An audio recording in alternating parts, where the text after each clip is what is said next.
Welcome to the Virtual Memories Show. I'm your host, Gil Roth, and we're here to preserve and promote culture, one weekly conversation at a time. You can subscribe to the Virtual Memories Show through iTunes, Spotify, YouTube, Google Play, and a whole bunch of other venues. Just visit our sites, chimeraobscura.com/VM or vmspod.com to find more information, along with our RSS feed. And follow the show on Twitter and Instagram at VMSPod. Well, I am in the middle of some heavy work stuff, but I'm dealing, It's the annual planning craziness for the conference that I organize and host every fall down in Maryland. And this year's version is September 19th and 20th, so less than 2 months away, which means I really need to get 2 days worth of speakers and panelists confirmed. There are some other factors that had me out of sorts. I wrote this weekend in the newsletter about the death of my close friend, John. I've talked about him before. Short version, he got diagnosed out of the blue with a brain tumor in February of last year. And the past 17 months were just awful. It was an awful trial. It was awful from my long distance trying to stay in touch, but not knowing how much you're supposed to and how much to gauge of what was left of him from the tumor and the medication and everything else. But I tried. Those kids are planning a memorial next month, and I'm just hoping it's not when I'm doing a speaking gig up in Boston so I can go down to Virginia and pay my respects. You don't need to hear all that stuff. That'd just humanize me. Instead, let's get to this week's show, where my guest and I stare down an asshole god. That guest is Shalom Auslander, and his new book, Feh, a memoir, is phenomenal. I loved it. I laughed my ass off multiple times. I have thought a lot about the realizations Shalom brings into that book about the nature of the story we have all been raised under, and the shame and self-loathing and disgust we're raised with in our, we'll say, Judeo-Christian world, and how we need to rewrite that story, and about how pervasive misery can be, and what it takes to change, and change the world, but also change yourself. You guys know I go on and on about the nature of or the question of whether a person can really change, and Shalom gets into that in Feh. Again, he's also hysterically funny in this book. It's not just some big cosmological or philosophic take on God, although that plays into it. Anyway, I usually go on and on about the guest's book in these intros. I am not going to do that this time. You are going to get an awful lot about why this book is so amazing from our conversation by itself. So just trust me. Go get Feh. That's F-E-H. Feh, a memoir. It's out now from Riverhead Books. It's by Shalom Auslander. As caveats go, when Shalom mentions Phil, that is the late Philip Seymour Hoffman, who he was friends with and who features extensively in the memoir.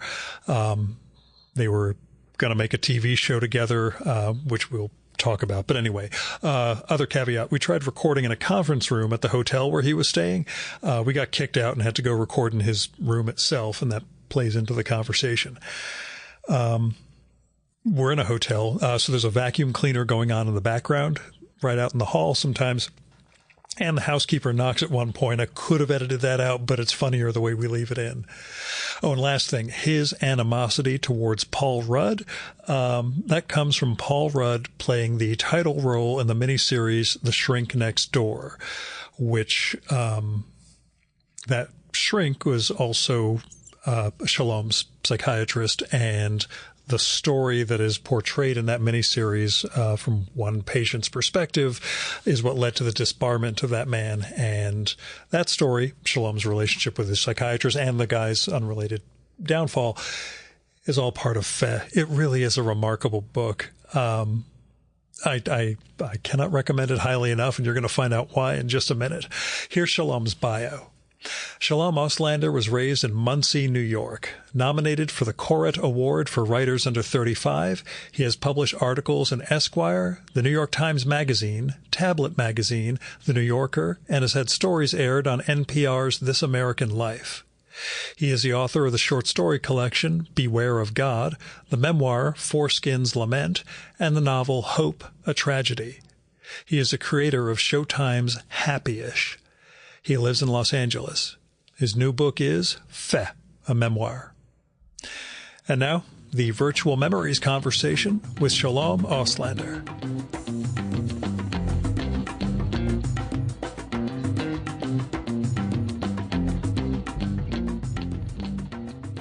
So where'd Feh come from? We'll start really vague in general, but, you know. So Feh is a Yiddish word that I don't know where it comes from, but it means it's just what you say when something's disgusting. So, like, we're sitting here in this hotel in New York City, and when you check in and you get in your room and it's full of roaches, you would say Feh if you were Yiddish disposition. So that's where it came from. But it was something that I realized I had grown up with hearing, not just about roaches and shit on the street, but about people, about myself, about sin, about the non-Jewish world, about the kid in class who didn't keep Sabbath. Like, it was just this hideously judgmental word. It was the worst thing you could say. Fagala was the worst. Fagala meant gay. And that was, there's nothing worse. There's no getting over Fagala. But Feh was just sort of like, you're just like intrinsically bad in an almost Calvinist kind of way.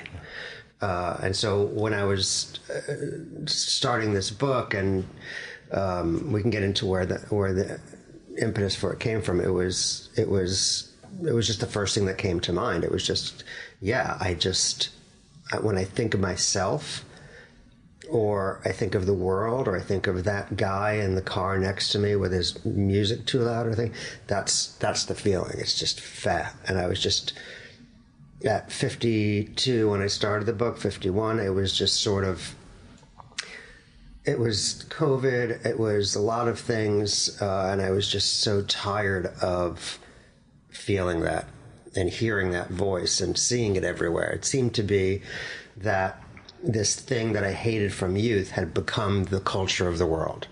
All anyone did online, essentially, and in politics and on TV, was to look at somebody else and say, Feh. You're bad for this, you're bad for that, you're bad for your color, you're bad for your race, no matter what it is, in every direction. And it was just what I was calling a festival. It's just like, it's like everyone's shitting on everyone, and mostly themselves when they weren't shitting on other people. And I was just like, where does this come from? What a weird thing. That's always been my defense mechanism. If I shit on myself, that allows me to shit on everybody else. Right. It's taken me a long time to get over that and have the, hey, Gil, maybe not shitting on anybody would be a nice way to move forward. Yeah, and the problem is when you do one, the other becomes easy. Yeah. Right. So if you, I've always noticed that, like, the times where I've been most that way about the world at large is the times where I felt worst about myself. Right, obviously, and the easier. So we kind of, in a weird way, in a very puritanical sort of way, we're like, well, if we judge ourselves harshly, we'll do better, right? We'll work harder. So, thus, the modern bookstore, where everything is how to maximize your whatever, how to lose your this. Everything is a hack. Everything can be improved, made faster. But the problem is when we get really good at doing that about ourselves, it becomes second nature to do it about everybody else.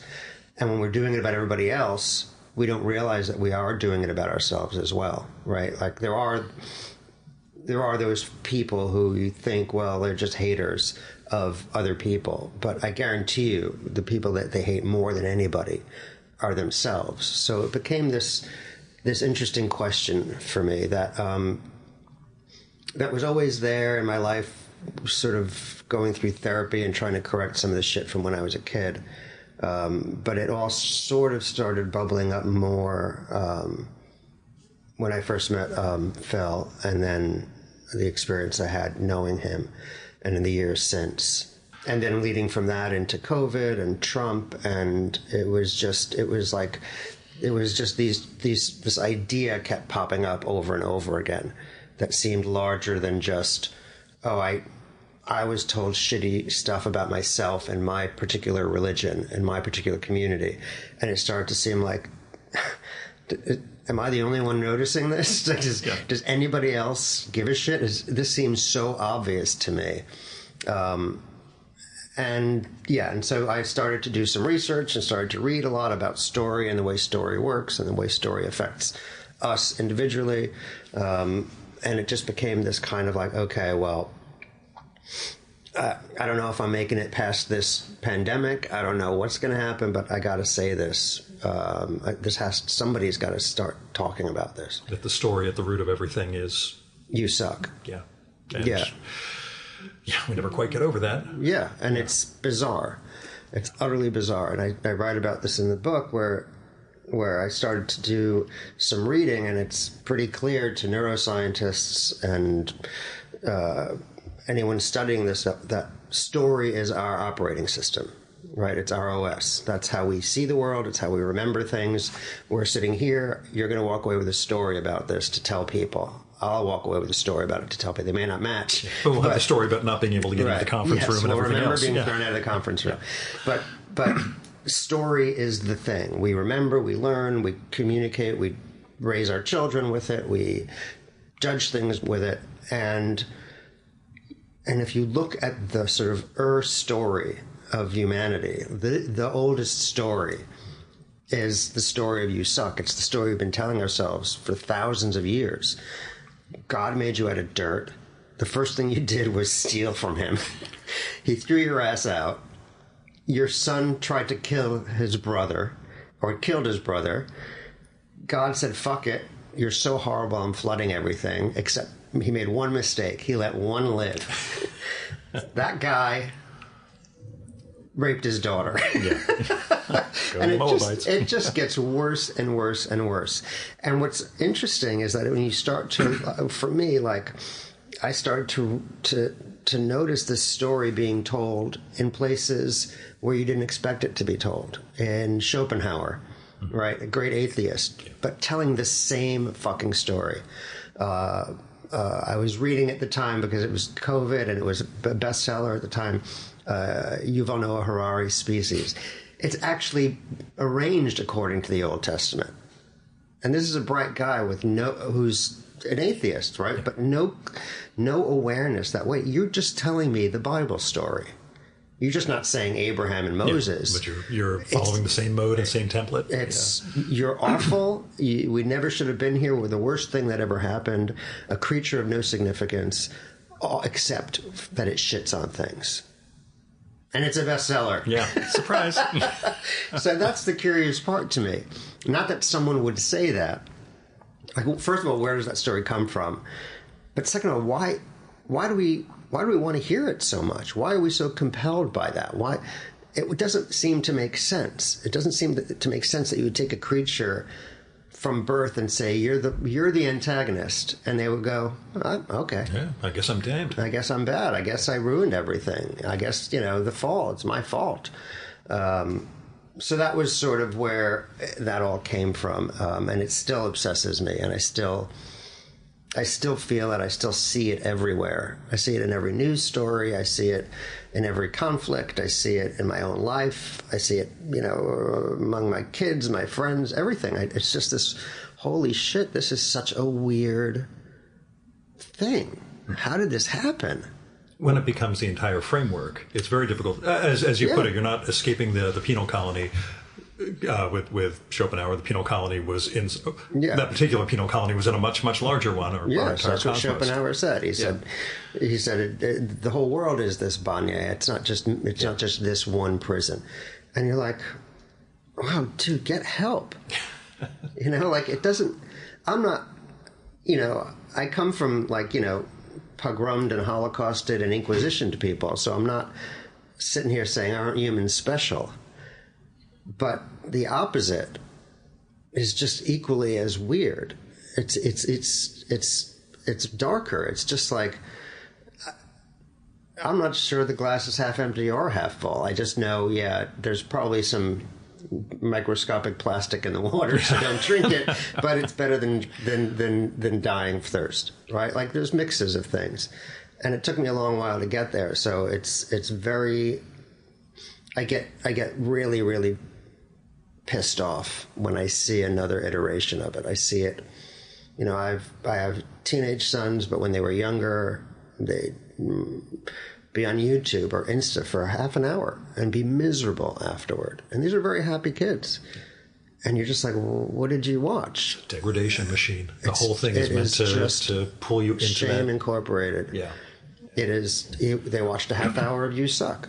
Yeah. And it doesn't say that, but it says, my son at the time, say my older son was really into basketball. Practiced, whatever, as an adult, I'm like, dude, we're short juice. Yeah. There's only so far you're going to get in this world with this. If we're anywhere, we're in the owner's box. Yeah. but tried really hard, blah, blah, blah. And then, here's this kid who's in third grade and dunks. Yeah. And here's a kid who's in 7th grade and hits 1,000 threes, and he's better than Steph Curry. And here's this and here's that. And they have 12 million followers, and you've got nothing. Right. So fuck you. And it's not inspiring. It's not uplifting. It's just because it's relentless. For my younger son, it was terror. It was, he's in 3rd grade. They're teaching him about climate change and how there's going to be no planet when he's 7. Yeah. And so curious, he goes online, and it's bear on the ice floe. And, here's the bear on the ice floe, and here's how the sea levels are rising, and you're fucked. And not only are you fucked, again, Calvinist, you can't do anything about it. It's too late. Have a nice day. Click here to subscribe. And so it's twisted as fuck. And I know there's shit going on, but there's no reason to fix it if we're already evil, right? Like, why try? That's what I don't get about strict religion. If the odds of you getting penance for anything, from that psychotic asshole God, is that slim, and it's slim, because Moses sinned once. Yeah. I sinned once before getting out of bed in the morning, and he didn't get what he wanted. If you think there's no way you're going to win, this is a Tony Soprano that doesn't give a fuck. There's no getting on his good side. And so you're like, yeah. So if we tell ourselves that story is the state of the world that we're in now, any surprise? It reminds me of the theory of why the Gnostics were suppressed as hard as they were, because this is exactly their mindset. Oh, we're in the realm of an evil God, and there is no winning out of this. And that's the Christian church. Like, no, actually, let's not say that. Let's not, let anybody know. Right. Although the Kabbalists have their versions of this too, which again you grew up with. I just read academically, so yeah. But it's weird because, like, you see religion in some cases on the decline, even if it's actually gaining practicing religion is one power. thing versus mental, But there's this. Yeah. But the story isn't. Yeah, that's what I mean. The mental trap of it is still isn't in decline. So you see, great news. Membership in churches is down. People aren't going as much. People say they believe in God, but they don't believe in any one thing. And yet, the story of You Suck is stronger than ever. Yeah. And so it's because it's this terrible poison. It's not that, and I know that for myself at 20, hearing this, being an angry pessimist, I would have said, well, it's told because it's true.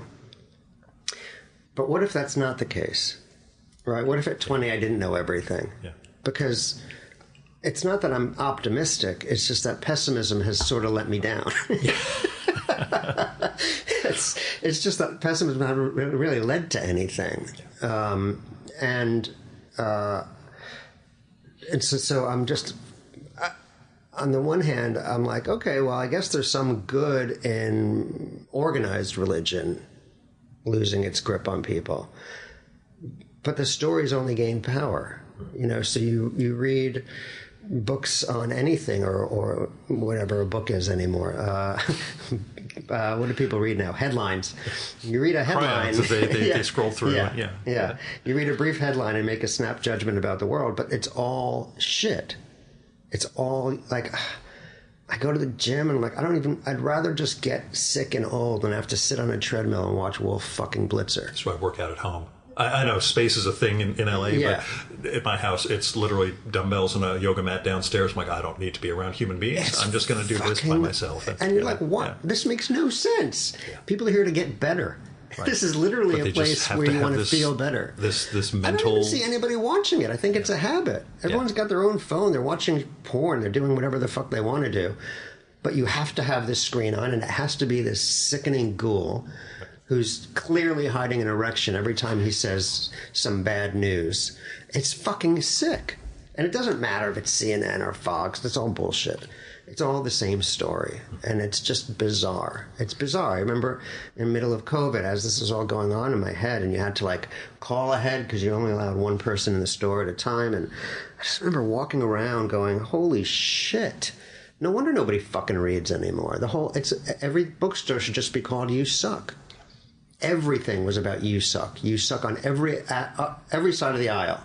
Up, down, left, right, you suck. No matter what you do. And these are our tips for getting ahead. Yeah. Not only you're a racist, if you think you're not, you're even more of a racist. Like, it's just like, it's Calvinism. I can't win.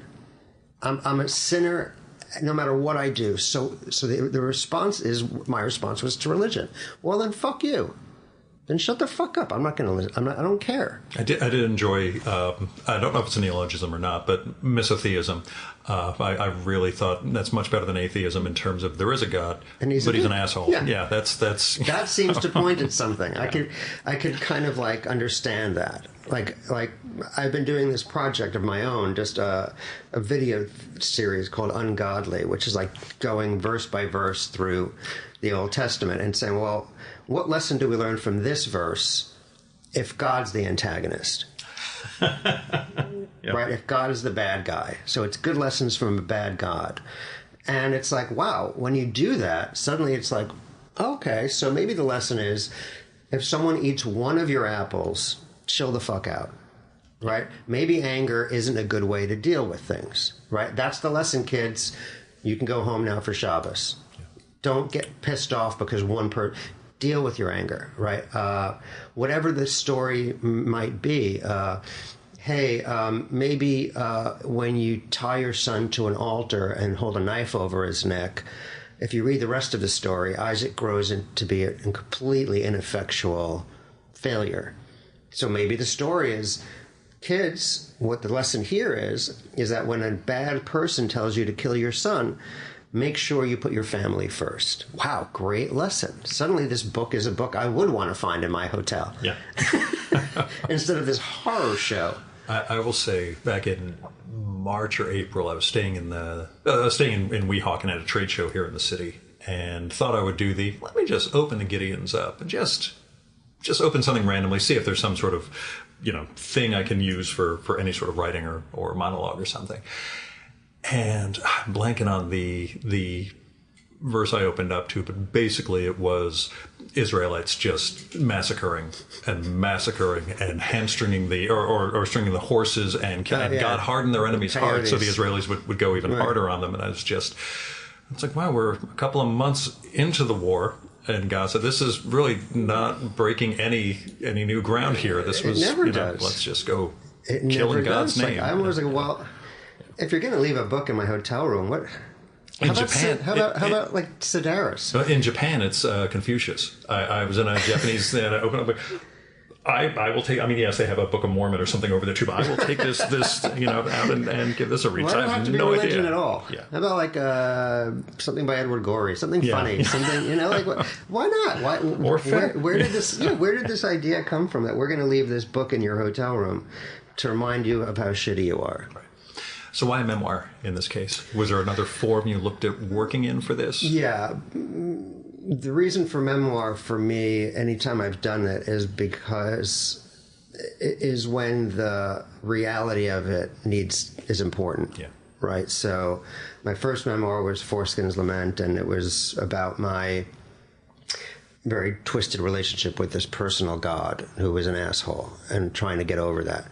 And I'd written a lot of fiction trying to do the same thing, but ultimately you go, well, it's fiction, it's a character. No one really thinks that. And the whole point of that is, no, I really do. And going out with it into the world, finding, wow, lots of people really do. So it was the same thing with Fat, where it was like, well, I could probably create a fiction and a character who's worrying about this or thinking about this or aware of this and what happens because of that. But I felt it was important to make it real, yeah. for it to be, no, just so you know, this isn't made up. This is going on, and here's all the aspects of it. Here's where I see it. Here's where you'll see it if you look for it. Here's the danger. Here's what it does. It causes death. It causes suicide. It causes war. So this isn't fiction. This is no time for that. This is like, this is a 5-alarm story fire. And the way it's, I'll say, structured, it feels like a bunch of threads that weave into this picture, that you're the common element within them, but the mode of writing, I suppose, or the storytelling model that you worked with, anything in mind, or was it just, let me start here and see what this flashback turns into? It was let me start here, and then it was also just, I wanted the reader to have that same experience that I had of, so here's the thing that happened, beginning, middle, and end, and the next chapter might just be a fact. That mode of it also, where there's just a paragraph or two for a chapter, and then 15 pages for the next with a longer story. Yeah, I thought was it made for a good read.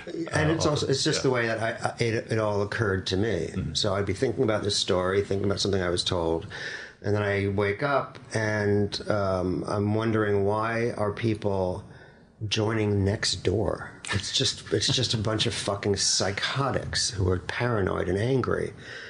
And then, just out of curiosity, finding out that the asshole who started it is a multimillionaire now, and Sean Hannity is a multimillionaire, and Wolf Blitzer, and at some point, I watched the TED Talk with Adiche, and it was like, oh, the single story, that's interesting. So I wanted it to sort of like be that kind of like, oh, once you start to realize it, you're going to start to see it in lots of disparate places that you might not expect. Right. All starting in Muncie.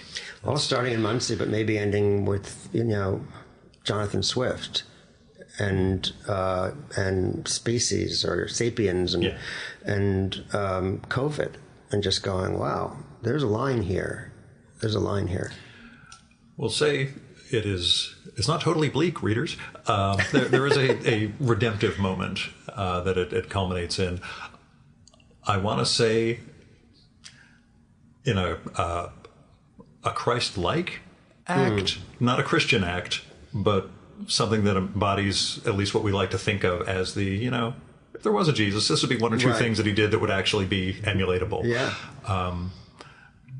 How do you feel about including the note, just the idea, and you don't make it as a explicitly Christian thing or Christ-like thing that occurs, but that sense of wanting to make sure there was redemption of some kind, or at least a sense of looking forward. Yeah, because there is. The minute you start, so without giving too much away, it ends up, and as a writer who is putting the jukebox, I was very aware that, wow, you're ending at a church.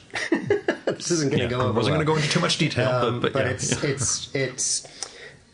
it's not a typical church, and it wasn't a typical person, and it wasn't a typical time.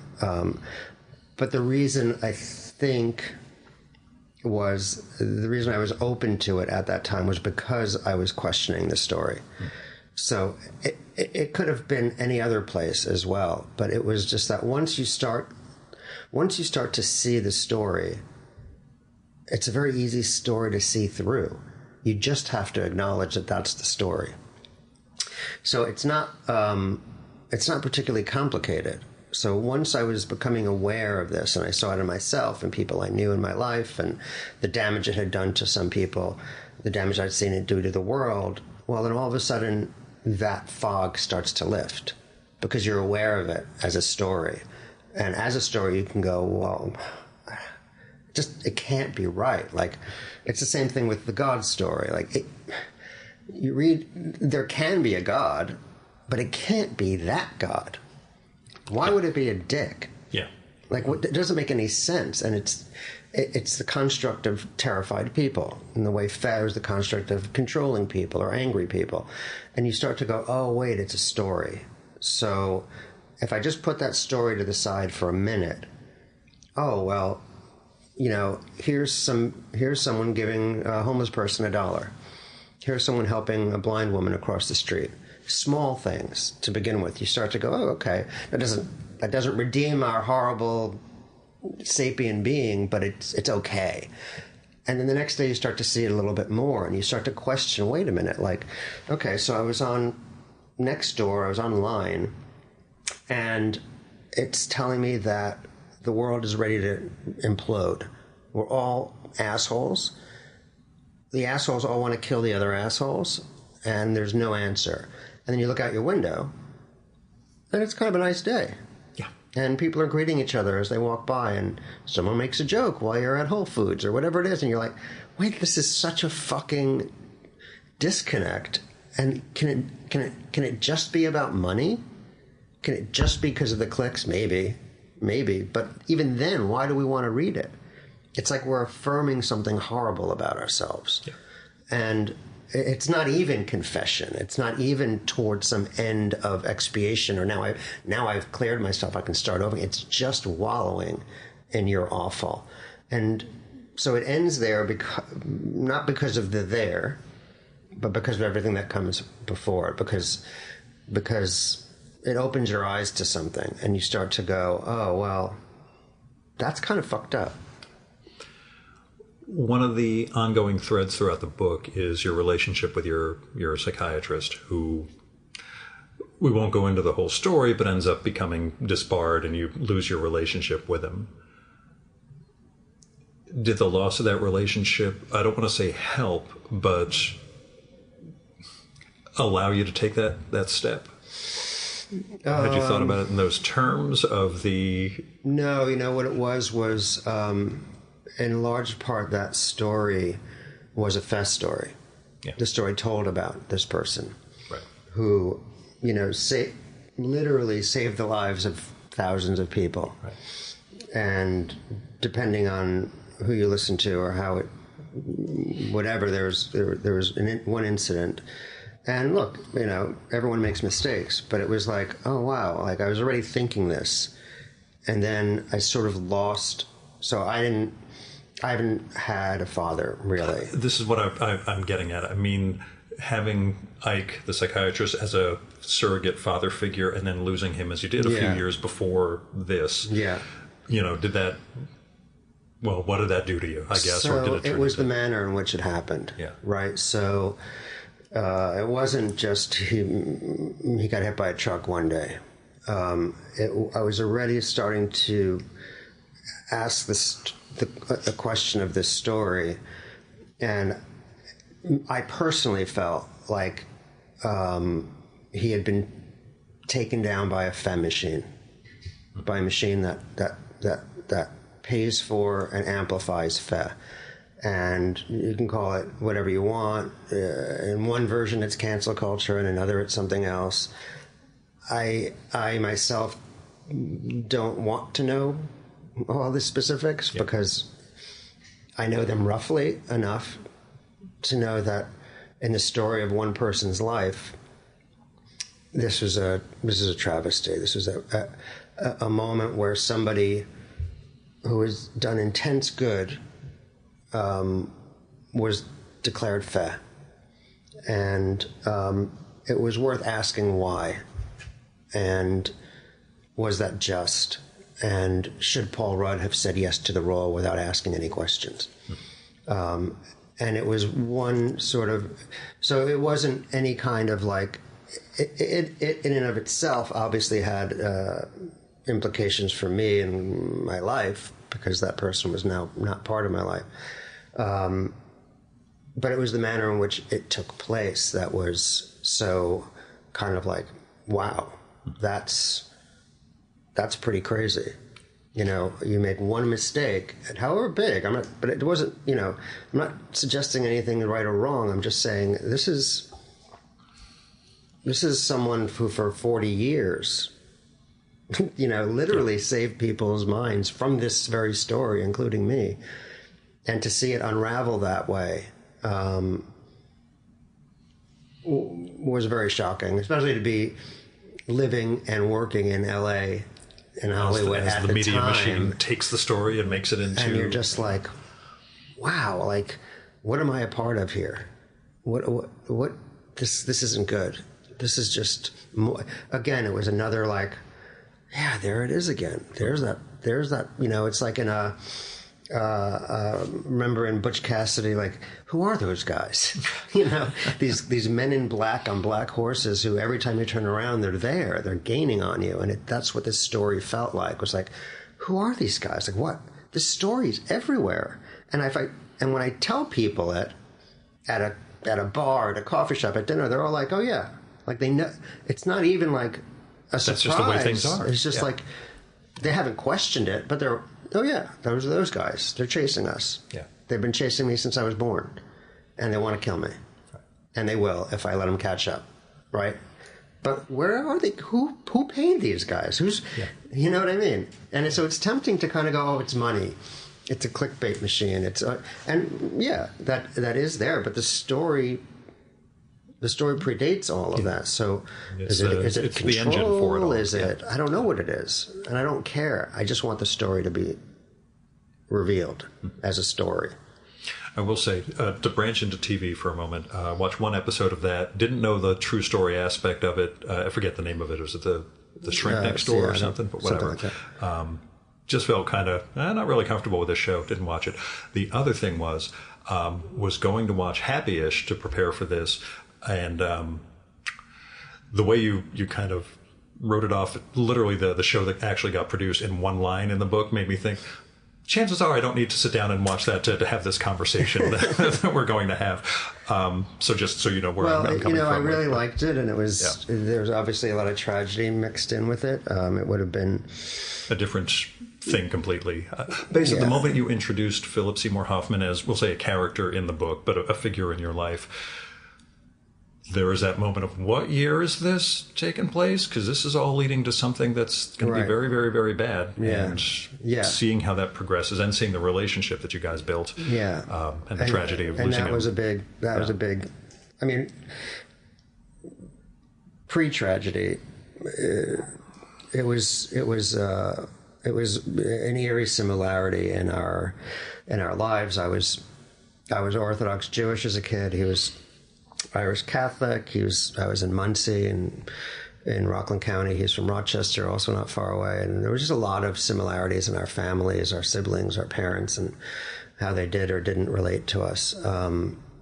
And he was very clearly, as I say in the book, he was a feh. He was one of these people who was raised on that story, and it got to them hard.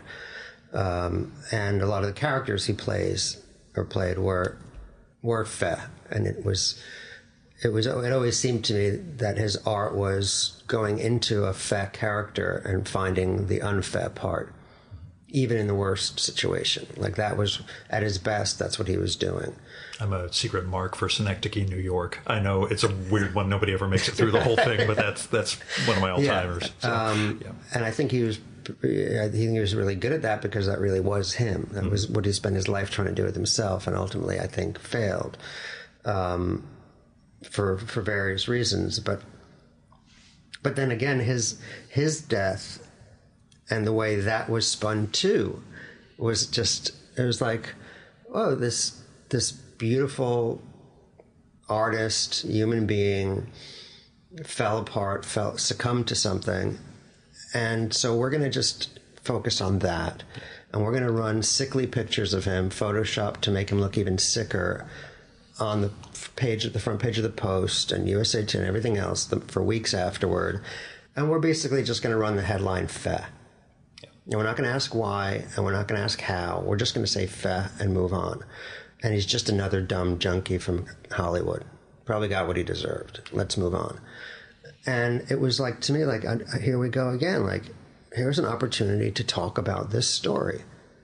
To say, where did this pain come from? Where did this view of himself come from? It's so unfair. It's unfair with anybody. Yeah. You know, you talk to somebody that you hate or you think you're going to hate for more than 30 seconds and it's over. You know, I went recently to some tiny little town in Mississippi, and I was sure that everywhere I went, I was going to get red hats and red hats, stereotype. and they'll see my name on my license and ask me to show me my horns, and that's why you have the hair. Ask me to shapeshift and all the other stuff. And you know what? Not fucking once. Mm-hmm. Everyone was just friendly, and I don't know if they have Klan hoods in their closet. Maybe they do. I don't know. But why assume that? And why it was just normal people who you can just talk to. It's like the Sacha Baron Cohen thing when he did the throw the Jew down the well routine in Arizona or something, and people took that as, oh, they're all anti-Semites, and it was, no, they were trying to make an out-of-towner feel like he was welcome. That was, that was what he was saying. They're like, oh boy, I guess we have to sing along with him because that's. But the cameras don't follow you into their cars on the way home, going, shit, that was fucked up. Yeah. A lot of it is that, because that's the story of Phil, right? You know, and so Phil was just sort of he was just the most famous Phil I ever knew, but he was one of the best people I ever knew, and it was at a time where I was starting to question that about myself. It's one of the reasons I wanted to do Happy-ish, because it was about an industry, advertising and marketing. That spent 15 years or so, right? And its whole purpose is to make you feel fat, right? You're not going to buy whitening toothpaste unless you feel bad about your teeth. So we're going to make you feel bad about your teeth by showing you people with better teeth. Like, it's just a very simple math. It's not clever. It's anti-human propaganda. Yeah. Right. And there's a lot of that. And so that was why I wanted him to be in it. We met talking about a book of mine that he wanted to do, Hope, a Tragedy, and as a film. And I was working on this at the time and thinking about the story and thinking about Feh, and was just shocked to meet someone who it was so on the surface. And someone you'd consider a success. Even though I'm sure he considered himself an abject failure. By every, at least, Western measure, right? And it just dripped off him.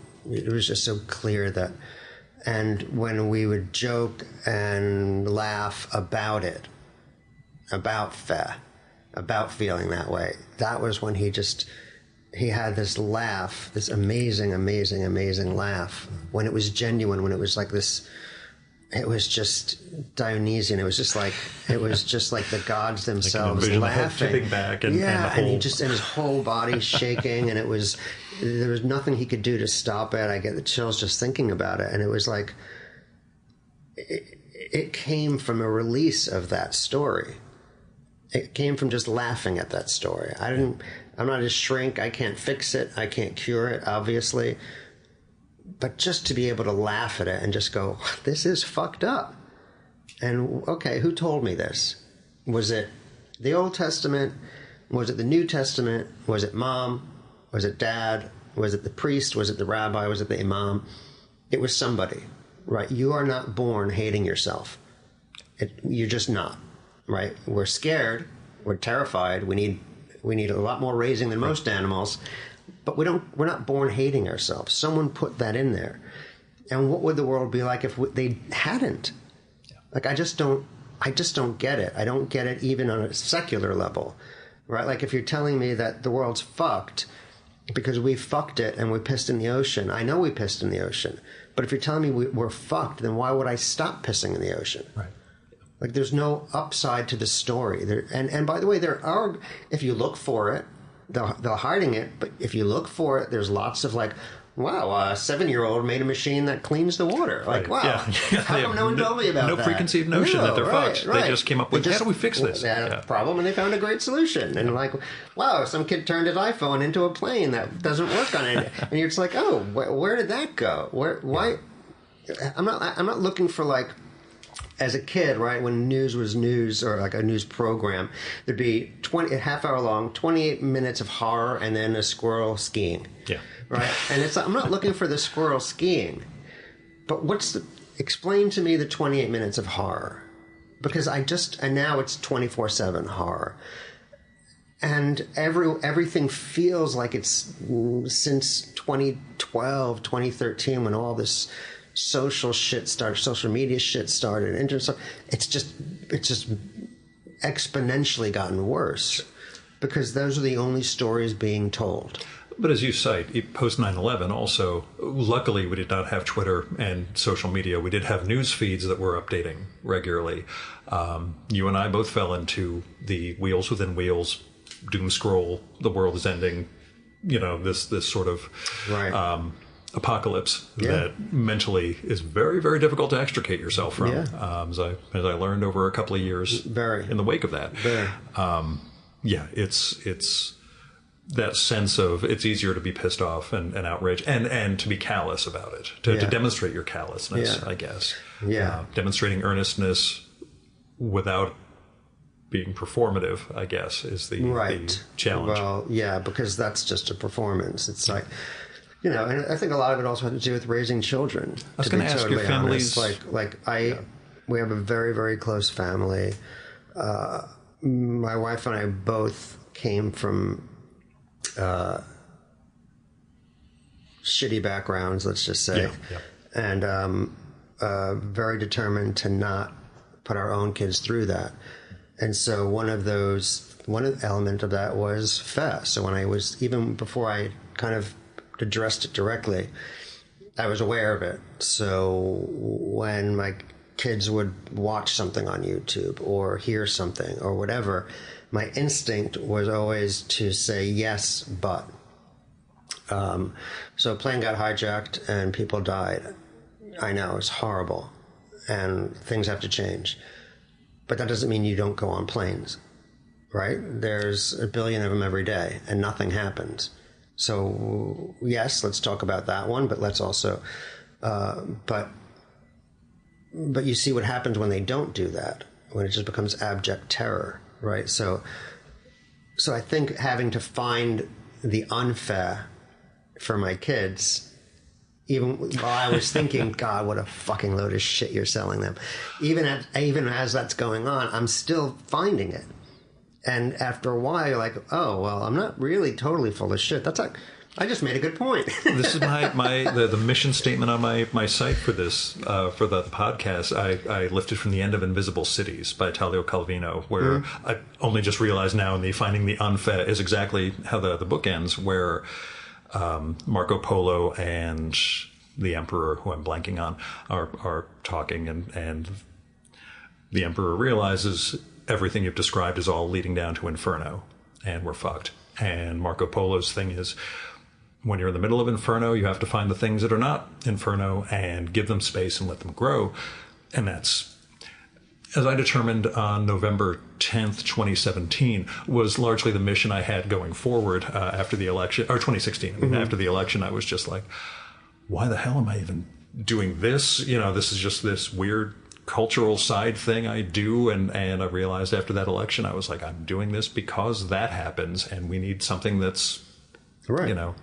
That has no profit motive to it, has no clicks. My other story about getting away from the click culture, which I've talked about on the show before, getting diagnosed with leukemia is a great way to stop looking at your likes and clicks and everything else, I discovered. Really? Imagine that. Yeah, dormant, non-aggressive. And just 2 days ago, I had my most recent check-in where my numbers were fine. As another Amazing. aside, I will say that in the week of anxiety building up to a regular oncology check-in, this book does a great fucking job of getting your mind off thing. I laughed my ass off reading Fe a whole bunch of times and thought, well, that certainly got my mind off of the white blood cell count and everything else I'm going to be doing on Friday. But Yeah, so basically that's what I'm selling it as, a cure for leukemia. Yeah, just a little bit of getting me away from the anxiety. Good job there, Shalom. I'm happy for that. Well, that is part of what it is like when you start to look at it, it's horrible and stupid, but it's funny. Yeah. It's just like... And your advertising asides were gut-bustingly hysterical. So, I'll give you that. I know they're bits and they're shtick, but they really, really hit. No, those were... Yeah. Sadly, it's all true. But it is this moment where you go, wait, when you start to realize it, it's kind of hilarious. And so now I can go to the gym and I see Wolf with his earnest face, or Anderson or whoever, and I find it funny. Yeah. I can look at it and just kind of, not what they're saying, no, but here's a good example. Yeah. So I moved to LA because I'm a schmuck, and we're in New York, and I came into town for some work, and I was at the gym the other day of the flight, and there's Wolf, and I got to tell you, I only watched 2 minutes of it because I couldn't take it anymore. But I was left with the impression that when I got to New York, I was going to find Berlin in 1938. It was just footage of anti-Jewish this and red upside down Hamas icons, and you just over and over and over. And I swear to you, I'm like, what the fuck? Why am I going there? Like, they're going to know. They're going to take one look at me. Am I going to get off the plane and just go right on a train? Yeah. Like, listen, I'm not going in the shower. I'm not falling for that one again. Right. Like, it was just crazy. And you get here, and it's nothing like that. And then you start to go, wait, that's kind of funny. And if I look at it critically, then I'm like, they kept showing the same 3 seconds over and over and over and over. Yeah. Like, I couldn't even... If I wanted to find the location of where that horror took place, that paint-centric horror happened, I couldn't find it. It would take me a year to find it. But it's like, that was the story. We'll be back with more after this. Like, what the fuck? Go fuck yourself. And then we're going to sell you ads for nutritional supplements and all the other boner pills and everything else you need to... And then I picture him 3 hours later floating around in his infinity pool with his Rolls Royce and going, you're a piece of shit. You're a fucking ghoul. You all are. It's always been the if it bleeds, it leads thing, which predates social media. But now it's, again, like you say, things are amplified in a way that's... It all bleeds. Yeah. And it's all your fault. Right. That's the asterisk on it. It's bleeding because you cut it. Okay, we had a little break here because of some stuff we weren't supposed to talk about on mic, but now we'll get back with a discussion of his novel Hope, a Tragedy. The story is of a guy who moves to the woods to get away from his past and history and buys an old farmhouse with his family, hears some noises up in the attic one night and goes up and he finds Anne Frank. And she's 82. She's working on her second book. and she's just a huge pain in the ass to him. And this is like the last thing he wants in his life. He moved to the woods to get away from all of this shit and history. He actually moved to the one town left in the world where there is no history. Like, that's their whole thing. Nobody slept here. Nothing happened here. You know that thing that happened with the Revolutionary War? Not here, it didn't. That's a big sign on the way into town. Nothing happened here. And so, of course, prices are through the roof. And he has to deal with her now. And she's making crazy demands. He's trying to keep it quiet. She needs matzah to write, and there's no stores for 100 miles that sell matzah. But it ends up actually becoming a very kind of moving. I mean, for me, the writing of that book was I mean, they're all slogs emotionally, but that sort of began with me kind of. It's a fun, interesting story. For the book before that. Was a memoir, Foreskins, and I got invited to what's called the Museum of Jewish Heritage in New York to do a reading, and I was like, I didn't even know there was one. Right on.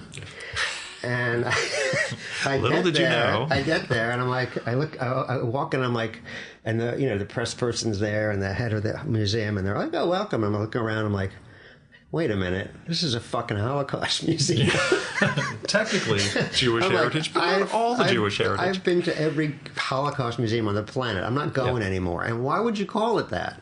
Yeah. And they're like, what do you mean? I'm like, well, the Museum of Jewish Heritage. Where's the Groucho Marx wing? Yeah. Where's the Joey Ramone section? I want to go see that. Where's Spinoza? To quote Lebowski, 5,000 years of glorious history. There's a lot to talk about other than this. Right. And so I was like, I decided, and there was, obviously always the 10 foot by 10 foot image of Anne, and I just wanted to sort of confront my sort of ambivalence, or not even antipathy toward her. Yeah, I was going to be kind and say ambivalence. But no, you grow up seeing her, and she'd become this symbol of your own future, your own miserable death. You're going to die just like she did. The end. And I was curious, and I started to reread her diary and all the different redacted versions and unredacted and re-redacted and everything else. And I was just like, wait a minute, this is nothing like the girl I was told about. Right. This person is not the saintly martyr of our childhood, but not only is she sinful, she's badass. Yeah. She fought with her parents. She didn't like the religious kids at school. She wanted to be famous. She was into pop stars. That is such a more interesting character and story that I wanted to get to know. And I had this inkling. I just remember I had this inkling where I was like, I think if she were alive today, she'd be probably pretty hateful toward the type of people who are telling that story. Yeah. And so I wanted to bring her back and have her take on hate and the world and religion and the Middle East and abortion and everything, and see where she came out. And the closest sort of analog to me was Helen Keller, who we like to think of as the poor little blind girl, but no one talks about her radical leftist life. Yeah. She was a badass. She wasn't just the poor little Annie Sullivan doing letters in her hand. She was like out there, but we don't want that girl. Yeah. We want the victim, the sanitized. Yeah. The martyr. Yeah. The Virgin Mary, right? So I think, and even in the book, Anne Frank says, I'm the Jewish Jesus, but neither of those are real people, right? I think it's actually a really, really good time for it, post October 7th, post all this stuff, post Trump, fingers crossed, post Trump, post Trump won. Yeah. I'm still going post Trump. I'm also going, giant meteor 2024 is my election. But, hey, look, I was Sanders. I was in that little crowd. Yeah. I have to work with him, work with his office occasionally, and that's an interesting. I'll tell you some stuff off mic. I'm sure, but it's always the. Well, let me ask you with the Anne Frank resurrection. I will say, feel a tension with the ghostwriter, with any Philip Roth spirits, or was it totally your own vibe? What's really funny is because his Anne Frank is just a project. No, thank you. No, thank you. No, we're good. Thanks. Open with that. The sense of... It was Anne. The sense of you sound like you've actually made Anne Frank as a human being as opposed to Roth basically making an extension of Zuckerman's penis. Erotic needs. It's really interesting, to be totally frank with you. I hadn't read it. Yeah. I read Portnoy. I was conceived to Portnoy. Really? Your mother is a liver? Well, yeah, I mean, she may as well have been. She'll never listen to this one, neither will my dad. So, I figure, I read Portnoy. I thought, oh, that's interesting. I was very, I was in the yeshiva world, so it was fascinating to me that anyone even wanted to read about it. But I was also reading Leonard Michaels and Singer, and there were more interesting sort of, I didn't know Kafka was Jewish at the time. Yeah. But there were people who I found more interesting. And so I kind of, after reading And then I read Sabbath's Theater, and I think that was him at his best. Yeah, I was going to cite that earlier when we talked about Fed, that had you gone in the novel direction, right, that's the end point. Yeah. How could he die? Everything he hated was here. Right. Is kind of the culmination of that. Yeah. And so, and there's also, I don't know if you know Heller's Something Happened. Yeah. Similar thing, and it just, the problem is in fiction, it's just a nosedive. Yeah. Right, and I just didn't want to do that. So I also thought Sabbath Theater was amazing. It was pure id. And I was just like, when I started some of the other ones after it, I felt like it was, he was more in his sort of literary phase, and I wasn't really interested in that as much as I was interested in, books and literature for me as a ultra orthodox kid were devastating. There were bombs being set off. And they're about permission. Yeah. And that's what I found fascinating, because you and I have a number of similarities, except you actually built a writing career and I'm a lobbyist for the pharmaceutical industry. Who does this? But that's why I'm broke. I take that in a positive in my case. Yeah. But that sense of giving yourself permission, or knowing, or in my case, knowing your parents are in the background, that it's always something that's hamstringing you. And in your case, extricating yourself from all that and giving yourself permission to write, and to write Rabelaisianly, to really embrace the freedom of that, and you look at novels now, and I don't feel like, at least like there are a lot coming from other countries where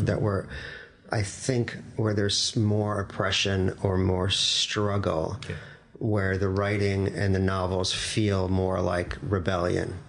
As like a weapon, as opposed to a story, or wouldn't it be interesting if a liberal lived in the Midwest, or whatever it is. Like, there's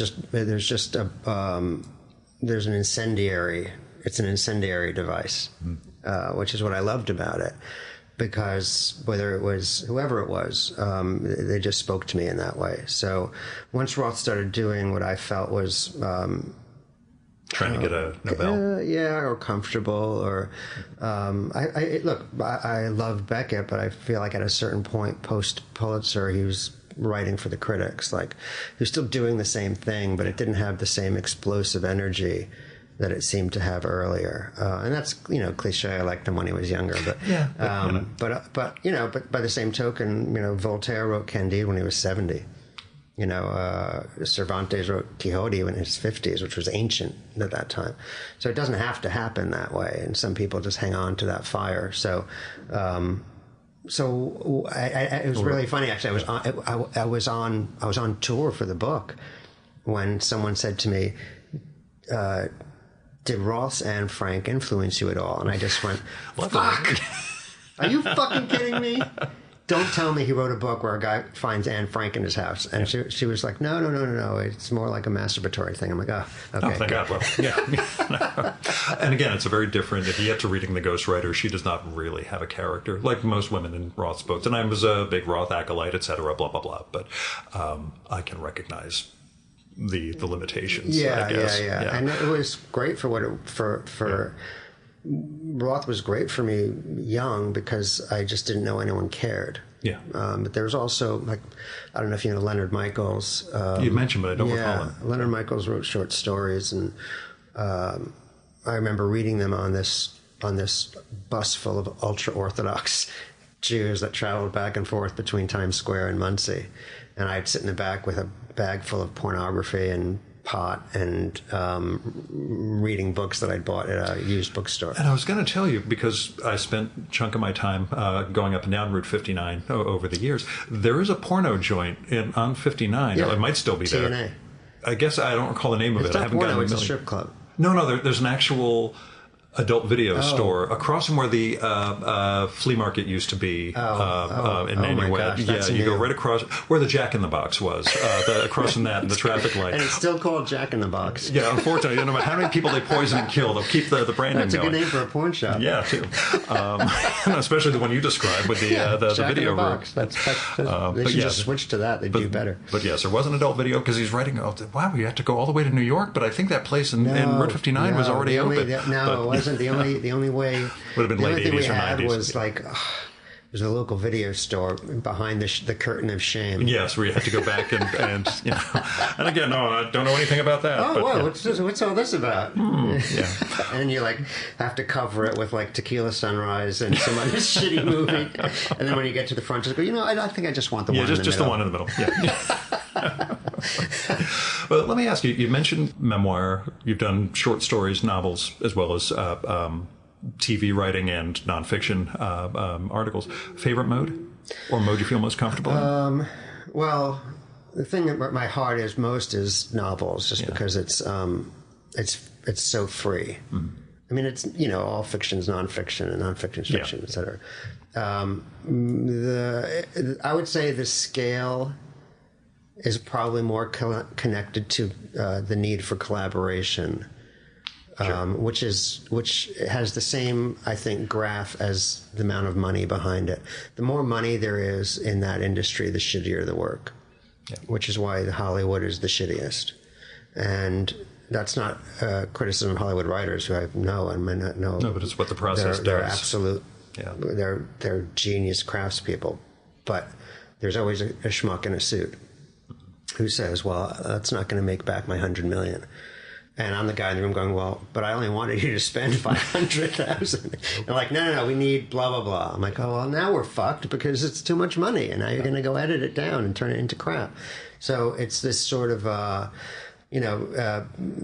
McDonald's has to make shitty food because there's 12,000 of them. Yeah. And they have a lot to cover. I'd rather work at the local burger place that can risk something. And, you can't shoot a short film for what even a big publisher can put on a medium-sized book, right? So immediately it doesn't need, the math is in your favor. I know it's a closed world to a lot of writers, and that's its own problem. But once in, you're not faced with Roy from accounting, as much. Yeah, Do you know I'm sure there's still the dollars still matter, and I'm sure there's. I've had enough authors where either the book came out right at the beginning of the pandemic, which was great, 5 years of my fucking life are gone, or they had turnover in management, or the publicists all left, and there's no one here to sell my book. And that happens. And look, my novel previous to this was Mother for Dinner, which was a total piss take of identity politics. Came out like in middle of COVID. I remember doing the audiobook record in my apartment. A guy came in a hazmat suit to hang up, all the blankets, the acoustic stuff. Yeah. And I was just like, oh, this is so fucking ridiculous. It would have to happen to me. But my publisher's saying, yeah, well, you know what? It happened to Poloniak's book, and it happened to everyone's got books coming out, and the only thing people are reading are about Trump or the pandemic. Yeah. And so that's going to happen, but I think in Hollywood, when that happens, you're done. Yeah. Forever. It's your fault. Reading the write-ups about the Elaine May biography, and you make Ishtar and you never work again. Right. Yeah. And it's like, well, she had an artistic vision and a career, and I'm sure there were aspects that are beyond just you're a woman who failed once and therefore you're done. But you're out there. You know enough stories of. I keep waiting for, the 70s films to come back. And it feels like there should be guerrilla filmmaking now because there's so much tech and so many, you don't really need the I think it's there, anymore. But it's impossible to distribute. It's not impossible to distribute. It's impossible for the audience to find. It's a drop in the ocean. So someone is going to figure that out about how to amplify it or distribute it properly. And then we can all be there when they put the for rent sign in front of Amazon Studios in Culver City, because it's a lovely house. I live there, and it's this beautiful old mansion-y white building in the middle of a city, and you're like, that is the nicest shit factory I've ever seen. It bums me out that we didn't do this in LA. I was in LA 2 weekends ago. I just didn't have time to read the book before that and set this whole thing up because, I suspect seeing you in LA would be, even more. It's and I talked about this in a recent episode, like when Art Spiegelman sent the cartoonist Ben Catcher, who was very Borscht Belt, New York, and sent him to cover a surfing competition in Hawaii for Details magazine. It's like, that takes inspiration I'm taking you to a completely wrong environment, and you're going there. Yeah, so seeing you in LA. We're going to put David Foster Wallace on a cruise. Yes, still one of the, but for me, the best thing he wrote. Yeah, but, that's what I always definitely in the world of the best things. Yeah. We mentioned a sort of antipathy towards Roth. Bruce J. Friedman as a stronger influence. Bruce was funnier. He wasn't. He was more acid. It wasn't more of an influence. I don't think either of them were huge. I mean, I found out from Bruce. Still in the Beckett and Kafka. Yeah, I found out about Bruce because so many writers that I liked were angry with him for coming up with the term black humor. He did this collection. And it was called, I have it. It's like, and it's great. It's like whatever, Heller and Vonnegut and some of his stuff. It was seen by some of them as like, wait, don't put me in that box. But it's not a terrible box to be in. He was one of my all-time great gets. I sat down with him, and he told me at the beginning, I lost my hearing aid yesterday, so you're going to have to speak up. And I was like, okay, I will talk as loudly as I have to get Bruce J. Friedman to respond. No, he was, to me, he was really funny and really smart. And I think just for me, because I grew up in such a fucking shtetl, like, anytime anything veered too close to that world, my instinct was like, okay, that's fucking awesome. How do I do that in the real world, in the larger world, right? And there's that whole tension with writing, right? Like, you want it to be universal, but it has to start with the particular, and in the particular you find the universal, and the universal you find, and which comes first, and all that. But I always felt like I just felt there was great writing and great. I still feel I was at McNally, the bookstore downtown, and I love that place because it's the only bookstore that's divided by region. It's kind of amazing. So you can go, oh, what's happening in China? And there's like 800 books that you never knew about, and you start to see all these great things. And I have the same feeling reading some of them, which was like, wow, I get it, and I'm looking for. It's like I'm scavenging for techniques and ways to sort of take from these little tents and bring it into the world, because they're so powerful and they're so good. So how do you, and that's going to sound ironic coming from someone who's been put in a jukebox, but it's not my intent to be, in the same way that it wasn't for some of the black humorists or whatever. But influence on writing for me is mostly Irish, other than Kafka, who is the main one, and to be honest, comedians. Dick Gregory was a huge influence for me. Still is. I just think for all the wackiness, I mean, what do you expect? Look at the guy's mind. It was way too sharp to be on this planet, or Lenny Bruce or Bill Hicks or Eddie Murphy in his time. I remember listening to a bootleg cassette of Eddie Murphy when I was like 8 years old. I got passed around. Somehow I got a copy of it. Delirious, I think, or Raw, one of them. Yeah. And I was so naive and it made me laugh so hard. I thought, I'm going to play this for Mom. Yeah, she'll love this. And it was like, what is that you're listening to? Where did you get that? Who gave it to you? No more cassettes. Frankly, Bugs Bunny. Like, there's influences for writers that aren't always writing. Yeah. When I hear a writer when they were young, like, I forget who it was like writing letters to Updike or something, I'm just like, that's a little narrow in your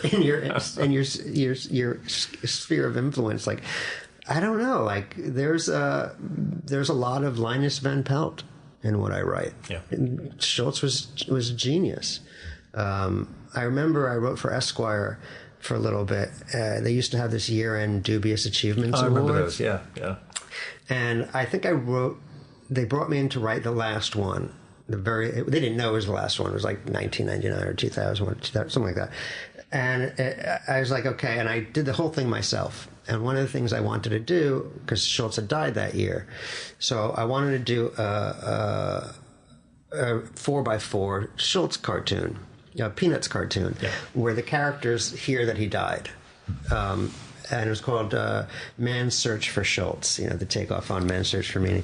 And it was like Charlie Brown finds out, and Lucy finds out, and Linus finds out, and they all have their different reactions to their god dying. So Linus is free to cross-dress, and Snoopy can have sex with whatever, but Charlie is always very conflicted, and but he realizes after a discussion with Linus that he's free and to be whatever he wants, and the end frame is just him on the phone with a couple of strippers, like on a party line.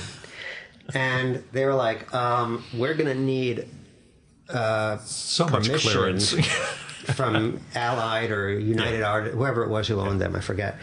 And they decided wisely to just go directly to his widow. Yeah, Jean was... And it was one of the biggest honors of my life that she wrote back saying, he would have loved this. Absolutely go do it. And I was like, oh my God, it doesn't get any better than that.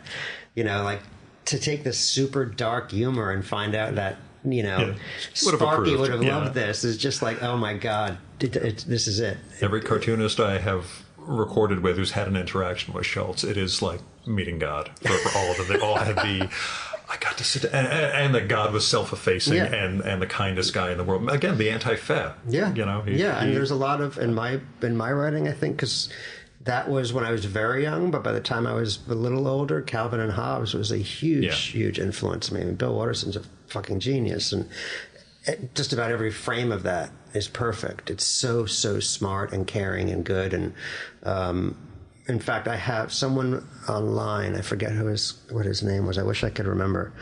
I'll let you know because he deserves the nod. But he took Watterson's graduation speech to Kenyon or wherever he went, and put it to Watterson type-ish strip with the father telling his son this speech throughout about, follow your heart. You're not going to get paid as much, but you'll have a soul. And at the end, they go sledding together, like in Calvin Hobbes. And I had it printed on vinyl, on this big vinyl, and hangs in our house because I always just wanted my kids to see it, because that's the gospel. Like that's holy. I was going to say, weirdly, we'll get to the theological aspect. Another absent God. A guy who did not want public acclaim. Nobody knew. I have two friends who worked with him on an exhibition, so they do know what he looks like. Mm-hmm. They went out to lunch with him once and realized no one else in this entire building has any idea who we're sitting with at this table, and they would all freak the fuck out if they knew. Yeah. And that's why he's an absent God. Yeah. I created my thing. Right thing. I want, I don't want public acclaim. I don't want plushies. Yeah. I don't want bumper stickers. I don't want the video game. He was just. So you've emulated the avoiding success thing too? I'm just kidding. Yes, that's my role model. I try to follow failures as well. No, but he was clearly not. I mean, I revere it. I bought the box set for each of my kids when they're, like that's their bar mitzvah present. Yeah, it's our gospel. Yeah. It really is something you can. If I had kids, this would be exactly this will get you pretty far with understanding how to what the world's going to be like and how you should be living as a good person. Because I'll spend 4 years on a book and it's 300 pages, and then he'll say it in 3 frames. Yeah, and more likable. I'm like, oh fuck you, got that. So, how did the family respond to Feh? Have they? I haven't been in touch with my family for. How's your immediate family been in response to? Okay, so if it's not imposing on the personal side, my wife is my first reader. Yeah. So she, which is frustrating for her because I ruin every book by showing her an early draft, in which she's performing that same role in the book itself. In this case, where she's critiquing your. She's the editor of my life. Yeah. She is the wise one, although she would say not. It's funny, we both do Substacks because we have to, but they're funny because each one kind of is like, yeah, I'm nuts, but this other commenting half of on the me, other, this other half of me keeps me sane, but the other half is saying, oh, I'm nuts. That one keeps me sane. So I think it's a very symbiotic relationship. My children don't read me. No, that's a good thing. I figured the last thing they need is, oh my God, Dad wrote, And I think it started with my oldest, who took a copy of my first memoir, which opens up with me, because I'm terrified of God and retribution, picturing Orly, my wife, dead in a car wreck. That's the opening scene. Yeah, so maybe. And he read that, and he's like, after a page, he stopped. He's like, I don't need to know this. He was very wise at a young age, and so now. But what's funny now is that they're older. Their friends read it, and they're like, oh, you should read this. It's about a family of cannibal Americans living in Brooklyn, and it's really funny. And they're like, yeah, nope, not going to happen. Not going to happen. That's just it's quite. They're lifesavers for me, those two boys. Yeah. They just, I learned about myself, I learned about life and them, and how you wish you could have been. Yeah, and I think there's a lot of like, wait, I didn't tell them to hate themselves, and they don't. Yeah. And when they do, it's usually because someone out there has made them feel that way. And I know that's part of being human, we judge ourselves and all that, but there's so much of everything that I've done in writing that changed the moment. Even like just writing in general, I didn't actually start putting things down on paper in full story form until we were already kind of thinking about maybe we're sane enough to have a child. Maybe we won't transfer all our misery onto another living being. Let's see how that goes. And then that worked out, and so a few years later we had another. But it's just very. Look, sometimes if I go online enough or I listen to Wolf enough, I go, what a selfish act to bring them into this horrible world. But the reality, and this is probably at the core of it, is they don't see it that way. Yeah. If I gave them an option, would you rather have never been born? They'd look at me like I was fucking crazy. What are you talking about? Look outside. Best world. Yeah. Yeah. There's shit, and my son. One son goes to college, so he's watching Gaza protests, and the other is, dealing with his issues as a teenager in this social media world, and there's ups and downs, of course, but there's no doubt that they're not going to be antinatalists when they grow up, because that requires some damage. I talk about in the book this syndrome where people, it's a neurological disorder, extremely rare, where the one where blind people think they can see. Yeah, I thought that was tremendous. I'm keeping the theme of blindness that you have throughout the book. I thought that was a great and it's real, and it's not. They're not lying. Mm-hmm. They're not pretending. If you put them on a lie detector, nope. There's a light over there, a suitcase over there, some cockroaches in the corner of your hotel room. This is all, and then they get up and walk into a wall. Yeah. And you say, "What happened?" And they're like, "I don't know. I guess I was looking in the wrong direction. My mistake." And they're convinced they can see, and all they know about it is two things: there's no cure, except to tell people, "No, this is what's really happening," and that it comes from trauma. It's not genetic. It doesn't just happen. Something hit you in the head, and I feel like that was my life story and maybe humanity's story. We got hit in the head by this horrible story, and we're still suffering the repercussions of it, and we still think we can see. We're still sure that the world outside that window is the way we see it, and it's because we keep getting hit in the head by this story every day. Every day. Try and go one day without hearing it. You won't be able to make it. You won't make it out your front door. If you check your phone, you're gonna get hit in the head. You can hear me rolling my eyes. Yeah, and try and think of it as try and hear that sound effect, that crack of a wooden bat on a human skull every time it happens, and then at the end of the day, ask yourself why you're depressed. Yeah. Because someone's been bashing you over the head with a horrible fucking story, and I don't think that we're gonna get better. And it's such a horrible story that it says that anything but that horrible story is foolish, naive, sentimental, right? I remember reading a Foster Wallace piece. I think it was an essay about television or irony or something, where he was suggesting that maybe the most radical thing in years to come, the most radical thing you could be is sentimental. Yeah, that earnestness. Yeah. And it's hard for me to be that way. And when I read it, I don't like it. But what I But what I found writing Fe was that I don't have to be pro-earnestness. I can just be anti-misery. I'll take that. You know, like, fuck you and your fucking negativity. I'm sick of your shit. I'm not going to run around sticking flowers in the end of rifles, and I know shit is bad, but man, you're not fucking helping. Just shut the fuck up. Because I've been online and I've been outside, and they don't fucking match at all. And that's when I close the browser or close the app. Yeah. And just. Yeah. And you know, it's interesting, like, the minute you're aware of it, you see it everywhere. Like, there was some rain in LA. It's just fucking rain, right? The media. It's a rain bomb. The apocalypse is coming and going to flood and wash away the streets. Right. And so I'm getting calls from friends back in New York. Are you okay? And I'm like, wow, you really bought it. You're a sucker. And then 2 weeks later, I'm calling them saying, how's the blizzard?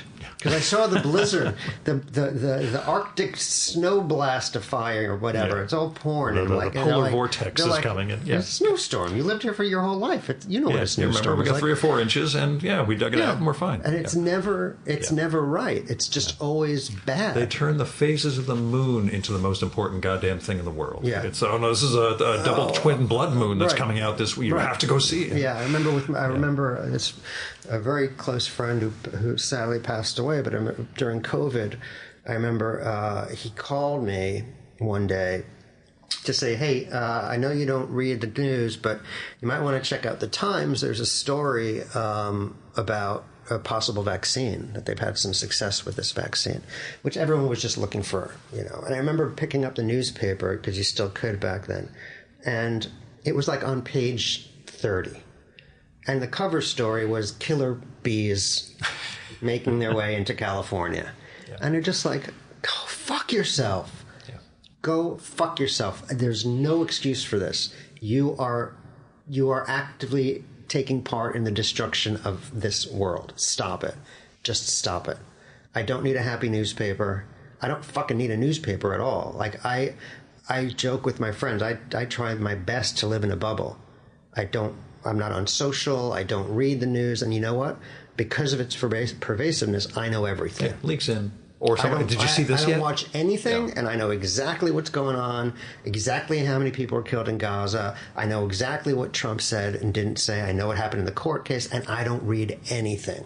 Yeah. It's everywhere. As I say in Fe, it's like... the anti-email, don't include any of this in an email to me, and it's still, still, hey, let's fuck with him. Right, yeah. But as I say in it, it's like, so what you get told is, oh, you're living with your head in the sand, or you can't kill the messenger.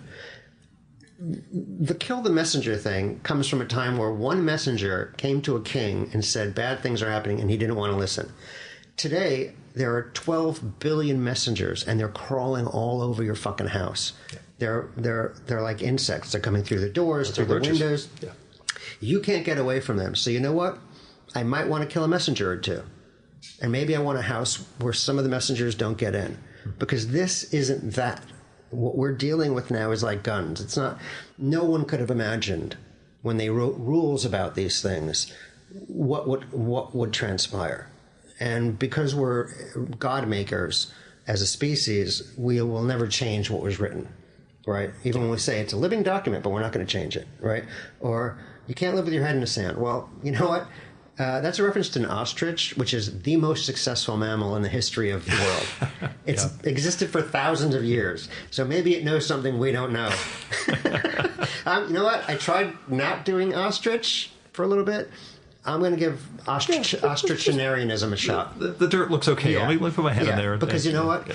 Even with your head in the sand today, you're going to know everything. You're going to know everything. You'll get notifications. Trust me. You'll keep getting pinged. You'll keep getting pinged, and the minute you take your head out for a drink of water, your best friend in the world is going to say, did you hear what happened in blah, blah, blah? Did you hear about the bomb in the building in the place? Great. Now, what am I supposed to do?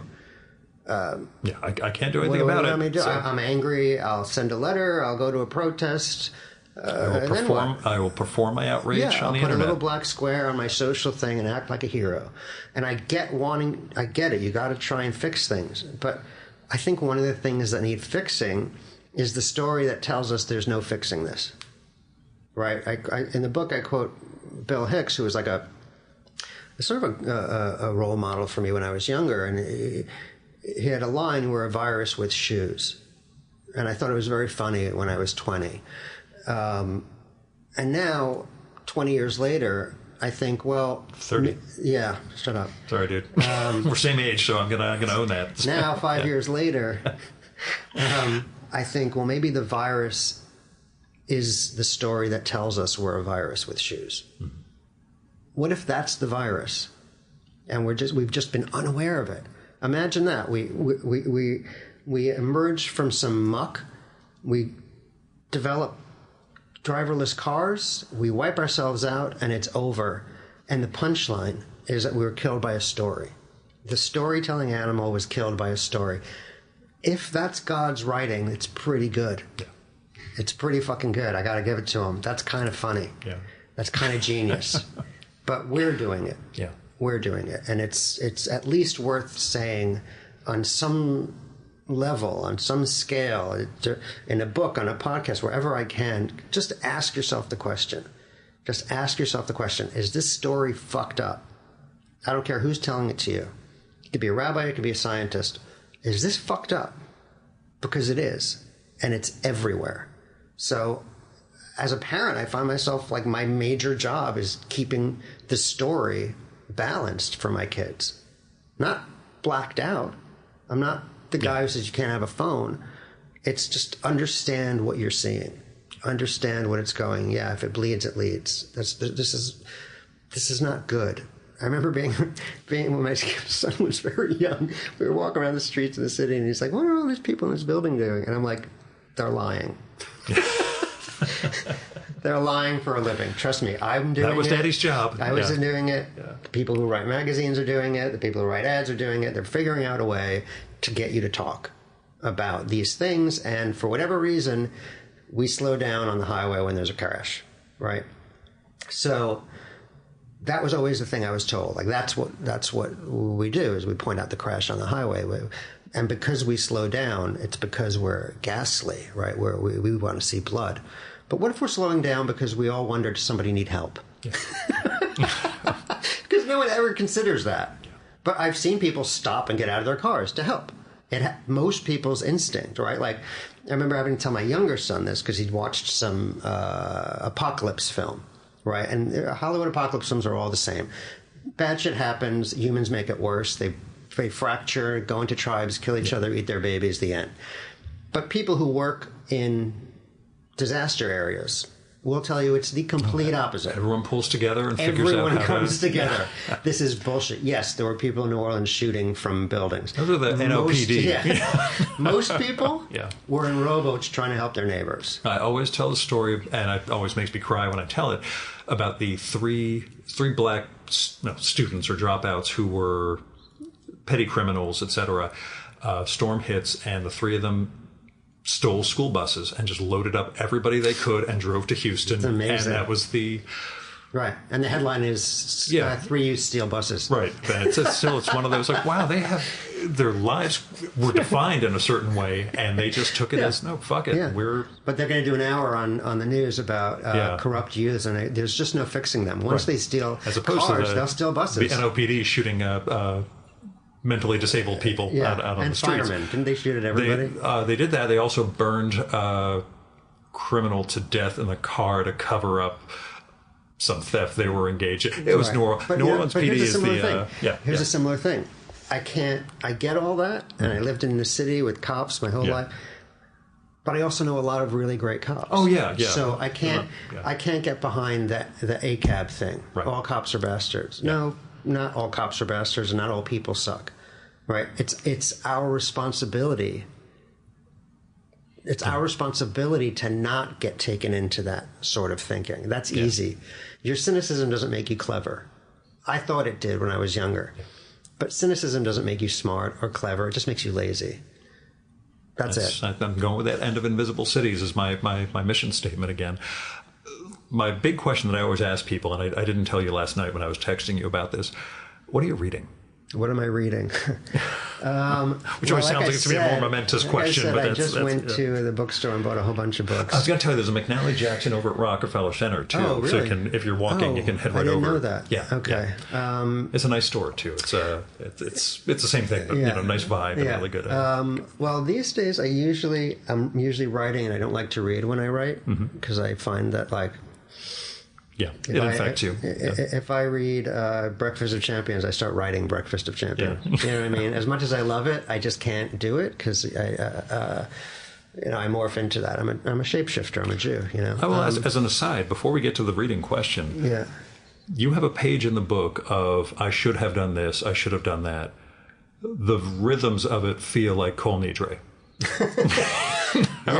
Yes. Very much forgive us this, you're beating your breast again and again. That's a very astute point. I didn't think of it. Not until a conscious you said thing. It. Okay, because to me it was that's the religious thing that is embedded way back in his brain just came out on the page in that absolutely right. That meter. That's a very good point. Okay, so it wasn't a conscious. No, movement. and I was really into System of a Down, the metal group, and if you listen to them. Like, I remember I got into them and I was playing them one day and my wife was like, is that a Jewish band? Because you can hear the Armenian old rhythms, right? The old R&B guys did the same thing. They took church music, but made it about going to the club and getting laid. And they got a lot of shit for it, gospel tunes, you know. So I think that does happen without intent. It's just like... Yeah, that's the soup. You're going to taste it and go, I get a little, you know. I'm feeling a little bit, as opposed to this crossed with that, as all your pitches have to go. Which is what the academics do after the fact. Yeah. Oh, see, here's what he did. Right. And it's like, no, I just kind of sat down and vomited. And you're picking out, that, he had chicken for dinner. I didn't sit there and I didn't make that up. I'm trying to think, fiction-wise, like the person I've been reading, I recently did let's do it this way. The person I was most compelled to do a shelf read on recently was a British writer, Robert Sherman. If I'm pronouncing it, maybe Shearman, because it's spelled that way, who writes just fantastically smart, dark, funny stories like you've never read before. He's really an impressive writer.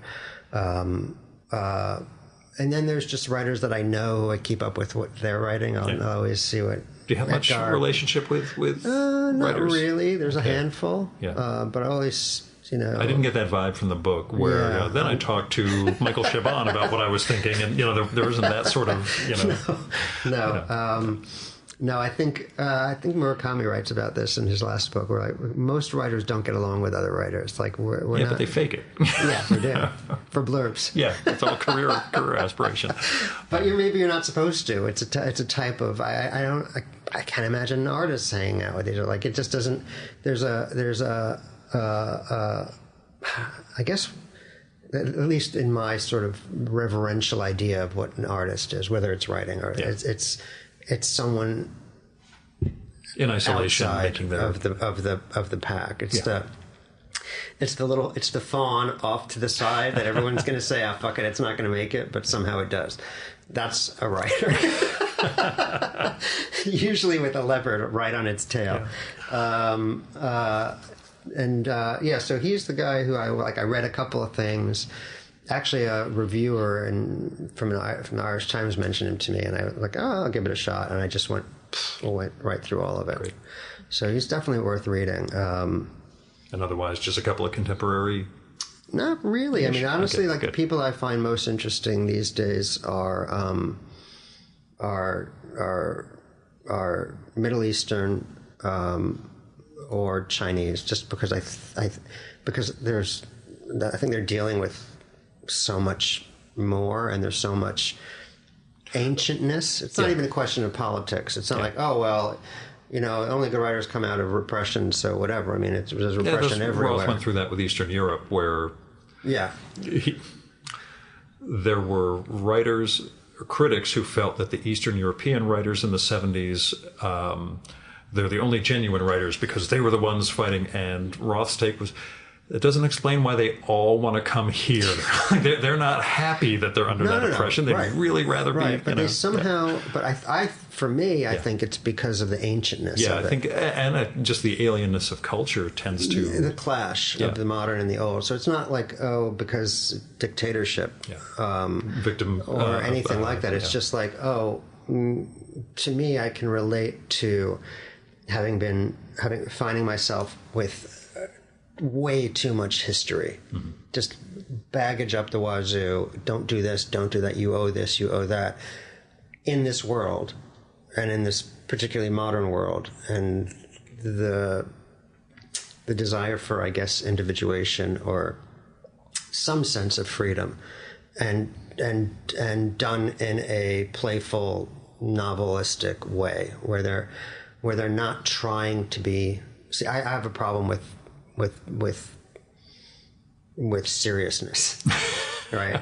With melancholy, like forced. Like I it's a little bit like the fester. Like it's not helping. I remember I wrote about this in Feb, but I had this discussion with Phil. Like one day I was just in a bad mood. It was like, because production's a nightmare, and I was away from my family, and I was unhappy, and we were in a production van going to a location, and he had just finished doing Death of a Salesman on Broadway. And it just took a lot out of him because it's a motherfucker, right? And he was talking about Arthur Miller as a genius. I'm like, oh, fuck Arthur Miller. And he goes, what? He's like, what?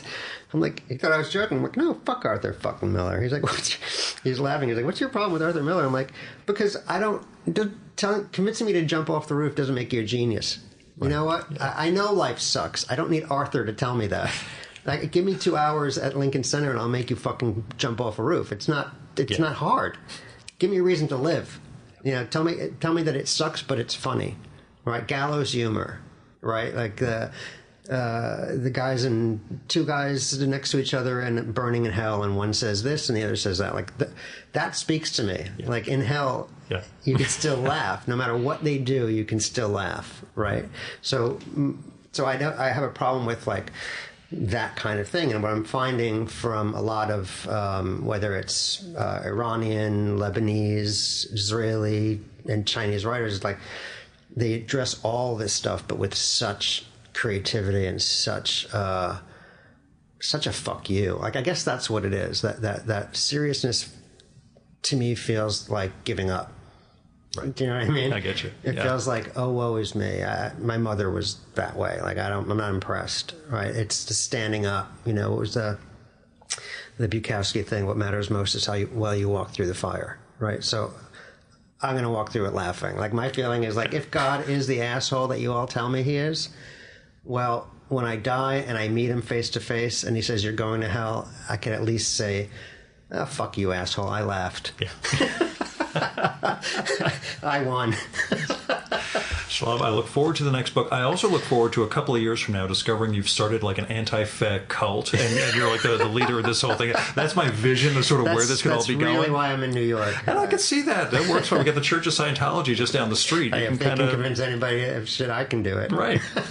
Man, thanks so much for coming on. This has been a blast. And thank you for this book, because well, like I said, in the particular straits I was in for the week leading up to it, this book was an awful good. I'm selfishly glad you got a clear bill of health. If I came in with your book comes out, then I've got cancer. I need all the press I can get.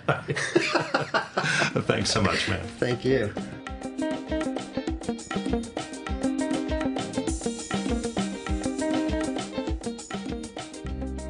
And that was Shalom Auslander.